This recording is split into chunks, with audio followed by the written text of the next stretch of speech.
नमस्कार दोस्तों, आज के इस वीडियो में हम बात करने वाले हैं फ्रांस के महान दार्शनिक और समाजशास्त्री अगस्त काम्टे के लॉ ऑफ 3 स्टेजेस 3 स्तरों के नियम के बारे में। तो चलिए शुरू करते हैं।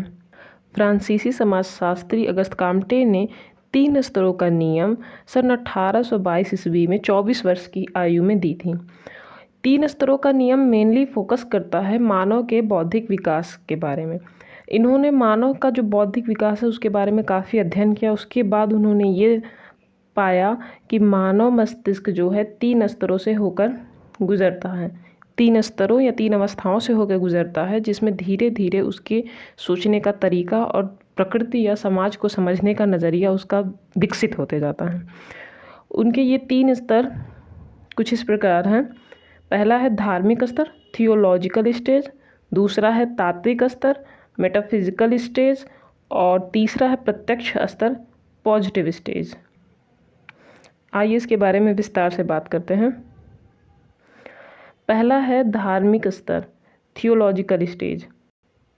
इस स्तर में क्या था कि स्टार्टिंग में जब इंसानों ने सोचना शुरू किया था, उन्होंने अपने आसपास की प्रकृति और समाज को देखा, उसके स्वरूप और उसमें होने वाली घटनाओं का जब अध्ययन किया, तो उन्होंने अपने मस्तिष्क में जिस भी तरह के विचार या प्रत्येक परिवर्तन या घटनाओं के पीछे कौन कारण हो सकता है, इसके बारे में जब विचार किया तो उन्हें ज़्यादा कुछ समझ में नहीं आया। धार्मिक, आप देख सकते हो लिखा हुआ है, धार्मिक मतलब धर्म, धर्म मतलब कोई एक ईश्वर।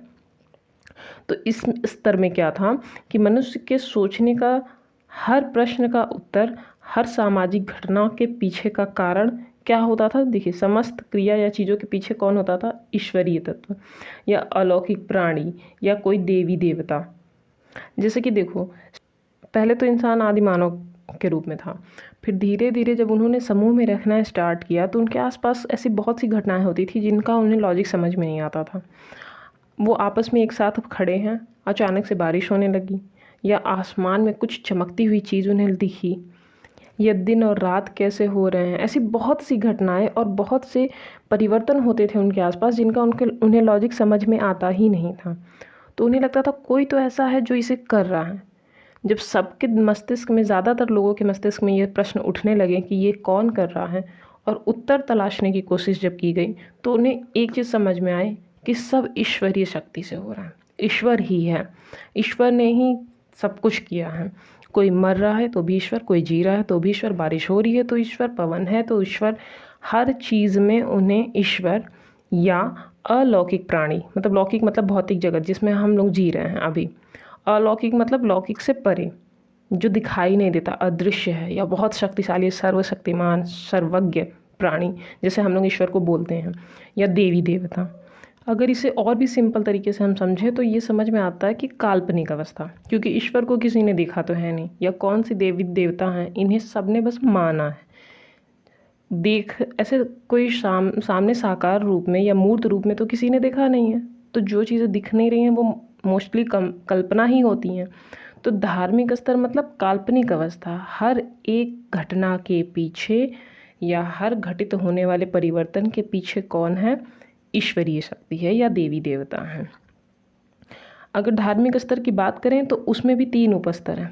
पहला है जीवित सत्तावाद, दूसरा है बहुदेवत्ववाद और तीसरा है अद्वैतवाद। धार्मिक स्तर के 3 उपस्तरों में पहला है जीवित सत्तावाद।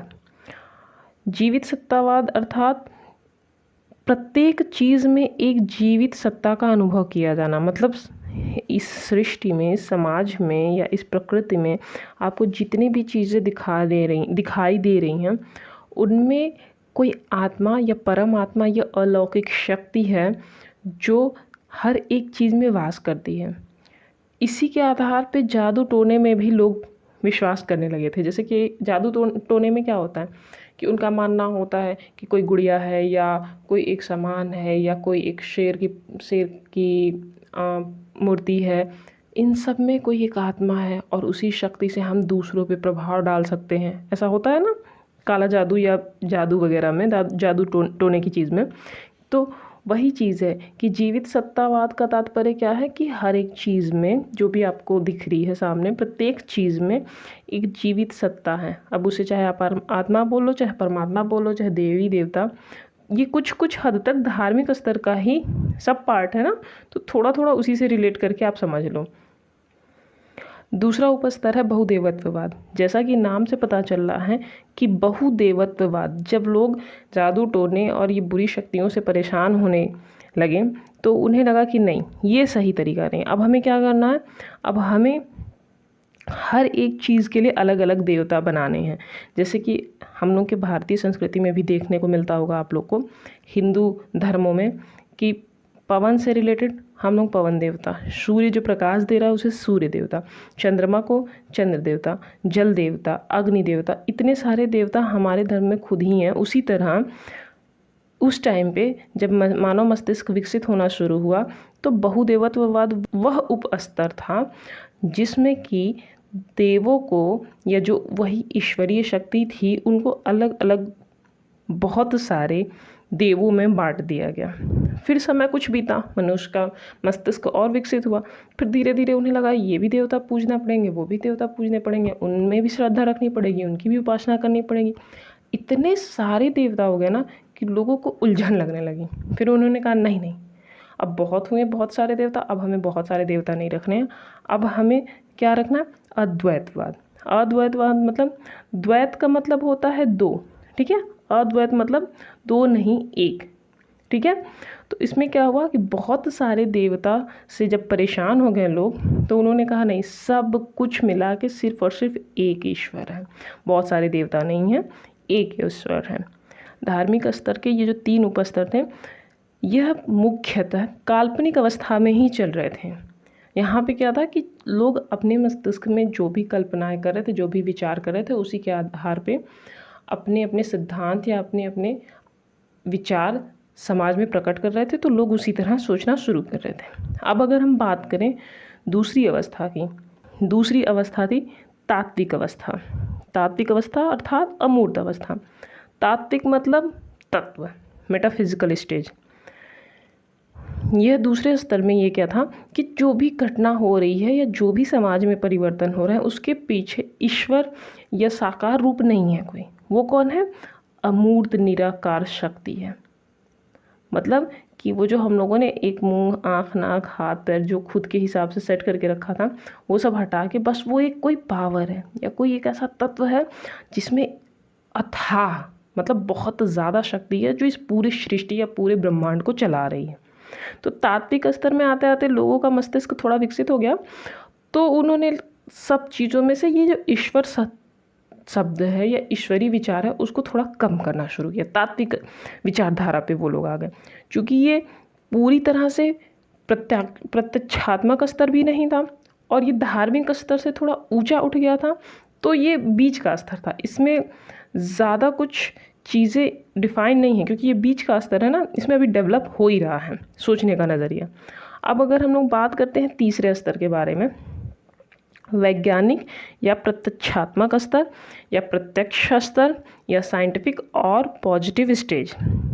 ये स्टेज बिल्कुल अलग थी, धार्मिक स्तर और तात्विक स्तर से बिल्कुल अलग, क्योंकि यहाँ पे आते आते काम्टे का मानना था कि लोगों के मस्तिष्क और विचार करने की क्षमता में काफ़ी ज़्यादा उन्नति हुई थी और वो काफ़ी ज़्यादा चीज़ों को प्रगतिशील वे में देख सकते थे।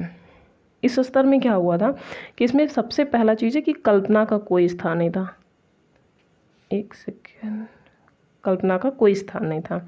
देखो हमने धार्मिक स्तर पढ़ा, वहाँ पे क्या था, मोस्टली चीज़ें कल्पना पे ही चल रही थी कि हाँ एक ईश्वर है। किसने देखा, किसी ने नहीं, पर मानना है कि हाँ कोई एक ईश्वर है जो इस पूरी सृष्टि को या पूरे समाज को चला रहा है।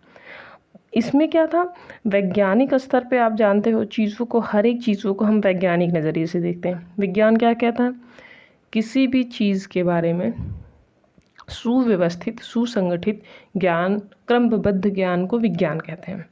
तो जब जहाँ पे विज्ञान शब्द आ गया, समझ लो आप कल्पना पे तो जा ही नहीं सकते। आपको क्या करना होता है वहाँ पे, तर्क, निरीक्षण, परीक्षण, प्रयोग, उसके बाद विश्लेषण, संश्लेषण, और फिर आप कहाँ पहुँचते हो, निष्कर्ष पे। तो मतलब अगर आप किसी भी चीज़ का अध्ययन कर रहे हो तो आप तर्क, निरीक्षण, परीक्षण, ये जो साइंटिफिक स्टेप होते हैं उनके ज़रिए आप चीज़ों को सोचो, तो वो स्तर पे आके लोगों ने समझना शुरू किया कि नहीं, अब ये जो सृष्टि में चीज़ें चल रही हैं ना, इसके पीछे कोई एक शक्ति या एक पावर या एक ईश्वर नहीं है। यहाँ पे कारण और करण सिद्धांत लागू हो रहा है कि हर घटना के पीछे कोई एक कारण है, और वो कारण क्या है वो हम अध्ययन कर सकते हैं। अध्ययन करेंगे तो हमें सटीक जानकारी मिलेगी। इस स्तर पे पता है क्या, ज्ञान का संग्रह ही एकमात्र उद्देश्य था। वहाँ पे क्या सही है, क्या गलत है, क्या सच है, क्या झूठ है, इसके बारे में ज़्यादा विचार या चर्चा नहीं। उस समय में इस स्तर तक पहुँचते पहुँचते मानव मस्तिष्क सिर्फ और सिर्फ एकमात्र उद्देश्य के साथ चलता था कि जितने भी डेटा हम लोगों के पास हैं या ज्ञान है, उसको एकत्रित करो, उसका संग्रहण करो, ताकि फ्यूचर में अगर किसी को इसी से रिलेटेड ज्ञान की आवश्यकता है तो वो ले सके, और वो जो ज्ञान हो वो कोरी कल्पनाओं पर आधारित ना हो के प्रयोग पर आधारित हो, निरीक्षण अनुभव पर आधारित हो। सबसे इम्पॉर्टेंट बात कि ये तीन बिल्कुल अलग अलग स्तर हैं, एक के बाद एक विकसित हुए हैं, लेकिन इसका मतलब ये नहीं है कि ये तीनों स्तर बिल्कुल ही अलग हैं। ये तीनों ही स्तर एक साथ भी देखने को मिल सकते हैं। ऐसा नहीं है कि पुराने लोग बिल्कुल धार्मिक स्तर पे चलते थे और आधुनिक लोग बिल्कुल प्रत्यक्ष स्तर पे चलते, और बीच के जो समय के लोग थे उनका चिंतन करने का स्तर तात्विक था। ऐसा बिल्कुल भी नहीं है। अगर आप वर्तमान में भी देखोगे ना, तो भी आपको तीनों स्तर के मिले जुले स्वरूप एक साथ देखने को मिल सकते हैं। जैसे आप एग्जाम्पल के तौर पे भारत को ही देख लो, तो यहाँ पे जब भी विवाह होता है तो हिंदू विवाह को एक धार्मिक संस्कार माना जाता है कि स्त्री पुरुष का विवाह जब हो रहा है तो वो कोई समझौता या खुद का इंटरेस्ट है, ऐसा नहीं है, वो एक धार्मिक संस्कार है। तो वहाँ पे कौन सा स्टेज आपका आ जाता है, वहाँ पे आता है आपका धार्मिक स्तर पे। उस समय लोगों का सोचने का नज़रिया हो जाता है बिल्कुल धार्मिक स्तर। अब अगर तात्विक स्तर पे बात करो तो आपने सुना होगा कि महात्मा गांधी का बहुत फेमस सॉन्ग है, ईश्वर अल्लाह तेरो नाम सबको सन्मति दे भगवान। तो यहाँ पे क्या है, एक ईश्वर है, एक अल्लाह है। तो ये बिल्कुल अलग अलग है। ईश्वर हिंदुओं में होते हैं, अल्लाह मुसलमानों में होते हैं, लेकिन नहीं, ईश्वर अल्लाह तेरो नाम, एक ही ईश्वर में सबका स्वरूप, चाहे अलग अलग धर्म हो, हिंदू मुस्लिम सिख ईसाई, चाहे उनके अलग अलग भगवान हो, सबको एक ही ईश्वर बनाया गया है। और यहीं अगर आप बात करें पंचवर्षीय योजनाओं की, हम लोगों के यहाँ अगर कोई भी रोड बन रही है या कोई भी कंस्ट्रक्शन हो रहा है तो वहाँ पे क्या होता है, हम लोग आ जाते हैं प्रत्यक्ष स्तर पे, कि वहाँ पे एक धार्मिक स्तर पे नहीं सोचते हैं या तत्व के स्तर पे नहीं, हम लोग जाके प्रत्यक्ष वहाँ पे चीज़ों का निरीक्षण करते हैं, परीक्षण करते हैं, सारे डेटा एकत्रित करते हैं, फिर देखते हैं कि हाँ ये योजना कितनी काम कर रही है, इससे रोड बनने में कितनी सहायता मिल रही है, या यहाँ पे कौन सी समस्या आ रही है, इसका निवारण कैसे होगा। तो उस पर कल्पना नहीं लगती है, वहाँ पे प्रत्यक्ष इंद्रियों द्वारा हम लोग स्व अध्ययन करते हैं और सारे डेटा को लेके देखते हैं, मूल्यांकन करते हैं। तो वो जो होता है वहाँ पे जो चिंतन काम करता है वो प्रत्यक्ष स्तर वाला पॉजिटिव स्टेज आ जाती है। तो काम्टे का ये 3 स्तरों का नियम आई होप आप लोग को समझ में आया हो। तो आज के लिए धन्यवाद।